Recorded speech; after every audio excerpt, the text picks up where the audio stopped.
Cédric, on va parler littérature. On va parler littérature. Aujourd'hui, je vais vous présenter le livre de Dan Brown qui est sorti le 23 mai 2013, excusez-moi, et publié chez Lattès en France. Je parle évidemment du livre en français. 14 mai, c'était pour le livre en anglais, en leur version originale. Donc, Inferno de Dan Brown, un livre dans la lignée du Da Vinci Code, dans la lignée d'Angers Démon, dans la lignée de Dan Brown en général. Alors, c'est un livre qui raconte l'histoire. Je vais vous faire le synopsis, parce que sinon je vais me faire taper sur les doigts par un certain Michel qui nous a quittés. Michel, si tu nous écoutes. Voilà, je vais faire le synopsis du livre. C'est Robert Langdon, un professeur de sémiologie à l'université de Cambridge, qui se retrouve sur un lit d'hôpital, et à partir de là il va devoir deviner quel est l'étrange objet qui se trouve dans sa poche et pourquoi est-il poursuivi par des méchants, vilains, gentils, pas beaux. Oui, parce qu'ils sont méchants, vilains, gentils aussi et pas beaux, et le tout en même temps.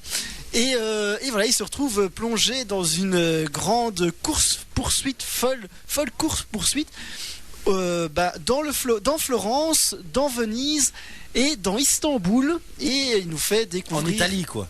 C'est ça. Non, oui, donc rien à voir. À Florence, à Venise et à Istanbul. Et il nous fait découvrir tous les trésors historiques de la Renaissance en suivant l'histoire de Dante avec l'enfer. Donc ce poème épique qui a été écrit en 1400 et quelques. Donc en 1446. 1446, je veux dire 1423, j'étais pile la moitié. Enfin bref. Donc 1446, excellent. Donc voilà, je vous invite à le lire parce que c'est vraiment un bouquin sympa si vous aimez Dan Brown. Moi je trouve, et je suis bizarrement le seul, donc je vais pas dire que mon avis compte pour la majorité. Je trouve que c'est le meilleur Dan Brown que Dan Brown ait écrit.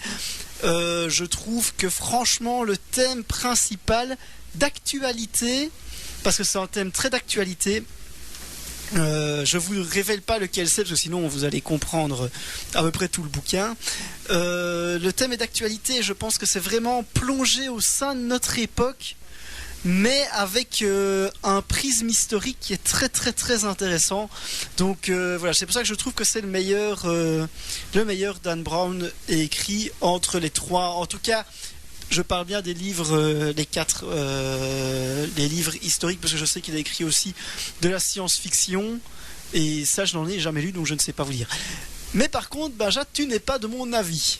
Mais c'est-à-dire que moi aussi j'ai lu ce livre, je suis un gros fanat de Dan Brown, j'ai commencé avec le Da Vinci Code évidemment, et j'ai l'impression que son style s'essouffle, j'ai l'impression que le Dan Brown c'est toujours pareil. C'est toujours pareil, sauf que ce qui est intéressant c'est pas, pour moi ce qui est intéressant c'est pas l'histoire, c'est le thème. Mais... Le thème encore dans Inferno est très intéressant, ça c'est vrai, et d'ailleurs pour ne pas le dévoiler, je n'en parlerai pas plus. Voilà, donc... Voilà, lisez-le pour connaître ce fameux thème mystère dont on ne parlera pas dans cette émission. Mais voilà, lisez-le. Maintenant, c'est sûr que c'est tout à fait la même trame que Angers Démon, tout à fait la même trame que Da Vinci Code. Donc la trame rédactionnelle est la même. Maintenant, les thèmes sont tellement différents et tellement intéressants que je vous invite vraiment à lire. Voilà un nouveau livre à lire donc, c'est Dan Brown et le titre, tu peux le rappeler? Inferno. Voilà, allez, on enchaîne directement en musique avec Michael Miro, c'est l'horloge tourne, chanson française. Avant de parler cinéma, avant de se suicider. Non, j'aime bien encore, moi c'est mignon. Allez, cinéma.